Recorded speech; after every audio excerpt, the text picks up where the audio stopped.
Good evening. Ira Epstein with your SPDR ETF wrap-up, and this wrap-up is for Wednesday, the 4th of May, 2022. I want to remind you that tomorrow's our live webinar that takes place at, it opens at 12:15. It begins promptly at 12:30 p.m. Central Time, ends 20 minutes later.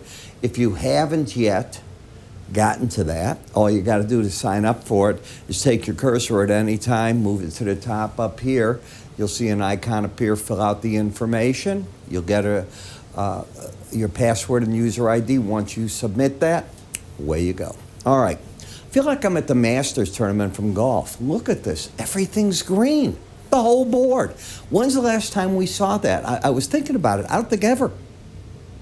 That's pretty strong. I certainly haven't paid attention, but everything on this board is green. What the Fed did today is they surprised the market. No question about it. They see a stronger economy. They see an economy that's resilient enough with labor to withstand rate hikes. They have thrown off the table for the near term any idea of 75 basis point hikes. They figure that there's 2 more coming in June and July of 50 basis points, and then they'll take a fresh look at the market because we don't have Fed meetings then until September. There'll be a lot of data between those 2 times that they can chew on. That's all the market had to see. It's not as bad as you might have thought. They're really trying to not let this economy tip into a recession. The question is, they're betting a big bet that the inflation is peaking and coming back down now. And if they're right, the rates going up, the inflation falling, the 2 meet, and that's what they're counting on. Anything can go wrong with that. When you look at AMD, yep, brand new one. This is what people asked about. You can see how the market's coming out of this. All of a sudden, you've got a pattern of higher lows, higher highs, bullish. That is the first time since this break from in the 125s all the way down here where you lost $40, a third of the value, and suddenly the market's got a floor under it, and it threw out on a closing basis its first buy signal from the way I look at the market. Higher lows, higher high, over the 18-day average. Haven't done that since the end of March.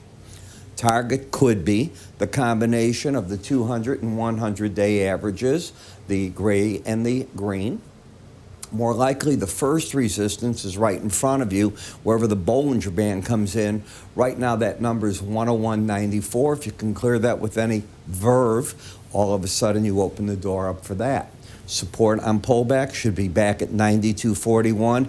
And what you don't want to take out is the lows that we made 2 days ago, and that would be 85.32. So that's how I'm viewing that part of the market. Momentum up. So everything pointing to the upside.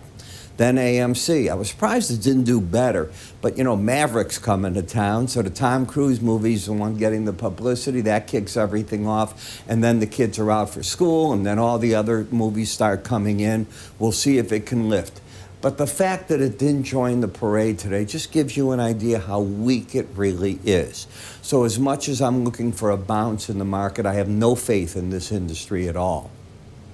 Apple, a nice bounce. So I didn't look too bad in my idea that this next break that took you down to the Bollinger Band was it. If you haven't studied Bollinger Bands, learn about them. I'm going to have a lot to talk about tomorrow morning, I can tell you already, on my morning subscriber video, not the ones that you see for free here, but the ones that only my subscribers see. There's going to be a lot of trade ideas coming out of me. In any case, you got a higher high, lower low. Momentum has turned the corner back up. Disney came alive. Suddenly, after this monstrous break that really began up here, in the 141 area, you drop $40. That's a heck of a break. The market threw out its first potential buy signal. It's got to lose the embedded reading with the close over 21. If that occurs, then I'm looking for prices to at least get back to the 18-day average, and then we reassess what's going on. In XLF, you lost the embedded reading. See this? You lost it today. The odds favor you going right back to the 18-day average to fight a battle there. You haven't been trending, but you've been under the influence of this embedded reading, which is very bearish. XLI, right on up to the 18-day average, went through a prior high. You neutralized market upon market in their overall bearish malaise that they had all been in. I look for XSD, the semiconductors. That's why I picked AMD to get on up to the 189.27 area. If it really picked up and ran, you could be at the 206 zone, but that's pretty far from here. That's another $20. Probably needs more information than that to go. The home builders. Come on, if interest rates aren't going to go as crazy as we thought, they come alive. Now, over the upper Bollinger Band, I'll let somebody else own it. I'm looking at this market without today's action of caught in this. You stuck your neck out. I got the reason why, but I'd be surprised 48 hours from now if you're still staying over that band. XLE, the energy sector, came up. Do you see energy prices today up there, $4 or $5 a barrel in the markets? And what the Fed said today is only more bullish. They don't think we're going to slow down as much as you think. They think they can get that act done. Higher lows, higher highs, targeting now the upper Bollinger Band. GLD, okay. The market today kept its embedded reading. So you have not knocked the shorts out of this market. And I know you see the market up nearly a full percentage point, up $1. The pattern certainly turned out of the bear market. This rules the day, not the chart pattern. When the market closes over 21, then I think you come out. In other words, that's what I would tell pros. On the way down, you could be coming still back to those lows. GDX, where did you finish up? 1968. Now, I think you'll lose the embedded readings on the opener tomorrow. And then I think the day by midday, you have to take another fresh look to see, did they stay lost? COPX has been oversold. What about embedding? Now, take a look. Here we are with the numbers under 20 together, under 20, under 20, fully embedded. Today, just keep your eye as to where we're at. You lose the embedded reading. So this market threw out a signal that bases that this short play is over. I've had an aversion to wanting to be short this market because I don't think it's about this with the Fed. I think it's more about China. And I think once China gets over this round of COVID and the factories hum, the copper can be an interesting play along with XME. TLT, lower highs, lower lows, still bearish. Has the market lost anything? Well, you can see the reading was over 20, but not 21. Day one of embedding, back there, but the day before you weren't. You didn't embed. You could have today. You didn't do it.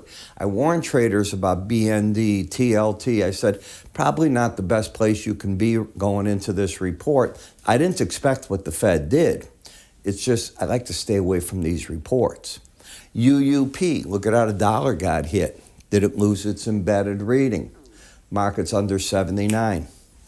The way that I teach to work with the Bollinger Band and slow stochastic, that's an exit long positions. Unless you're up sharply tomorrow by the close, the odds favor price and the 18-day average are making a run at each other. FXE, the flip-flop of it.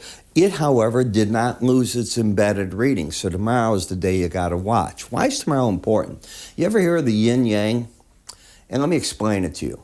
1 o'clock Chicago time, we get the Fed announcement. 1:30, the press conference. The press conference was everything today. I don't think anybody expected the Fed chair to say what he said, how he said it, how he tried to soothe the American consumer, to give them faith in what the Fed is doing. He admits it's a tightrope they're walking, but they think they can do it.